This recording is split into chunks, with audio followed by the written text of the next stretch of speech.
নমস্কার বন্ধুরা, সঙ্গীতা হোম কিচেনে আবারও আপনাদের স্বাগত জানাচ্ছি। আজকে একটা নতুন রেসিপি নিয়ে এসেছি। আজকের রেসিপি হলো দই লস্যি, একদম ঘরোয়াভাবে, দোকানের মতোই খেতে, কিন্তু একদম টেস্ট।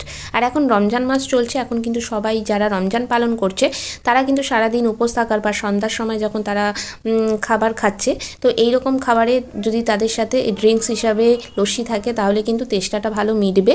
আর একদম ঘরোয়াভাবে কিভাবে তৈরি করলাম, তো চলুন দেখে নিই আজকের লস্যিটা। লস্যি বানানোর জন্য এখানে গোটা জিরে নিয়ে নিয়েছি।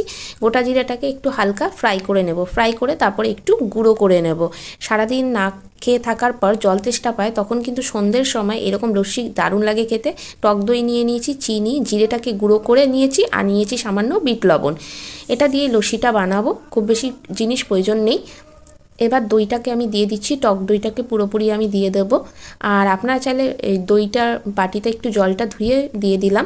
আপনারা চাইলে বরফ ব্যবহার করতে পারেন, আমি কিন্তু ফ্রিজের ঠান্ডা জল ব্যবহার করছি। দিয়ে দিচ্ছি চিনি, আর ফ্রিজের ঠান্ডা জলটা ব্যবহার করছি। দিয়ে এবার এটাকে ভালো করে একটু মিক্সি বাটিতে ঘুরিয়ে নেব, মিক্সচারে। তো ভালো করে এবার ঘুরিয়ে নিচ্ছি, তাহলে দইটাতে কোনো দানা দানা থাকবে না, আর একদম মিহি হয়ে যাবে। লস্যিটা খেতে কিন্তু ভালো লাগবে। তো লস্যি আমার কিন্তু একদম রেডি হয়ে গেছে। এবার গ্লাসে ঢেলে নেব। এবার দুটো গ্লাসে আমি ঢেলে নিচ্ছি। এইভাবে লস্যি কিন্তু ঘরোয়াভাবে তৈরি করলে দারুণ লাগে খেতে, যেটা স্বাস্থ্যের জন্যও কিন্তু উপযোগী। তো লস্যি কিন্তু আমার একদম তৈরি হয়ে গেছে। এবার ওপর থেকে আমি কিছুটা ছড়িয়ে দেবো বিট লবণ।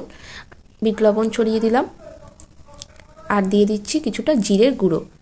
ব্যাস, আমার তৈরি হয়ে গেল আজকের লস্যি। কেমন লাগলো আজকের রেসিপিটা অবশ্যই কমেন্ট করে জানাবেন। যদি ভালো লাগে তাহলে বরাবরের মতো একটা লাইক দিয়ে দেবেন, কমেন্ট করবেন, প্রচুর প্রচুর শেয়ার করবেন।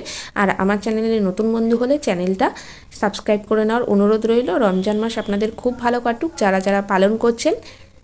দেখাবে নতুন রেসিপি নিয়ে। টাটা।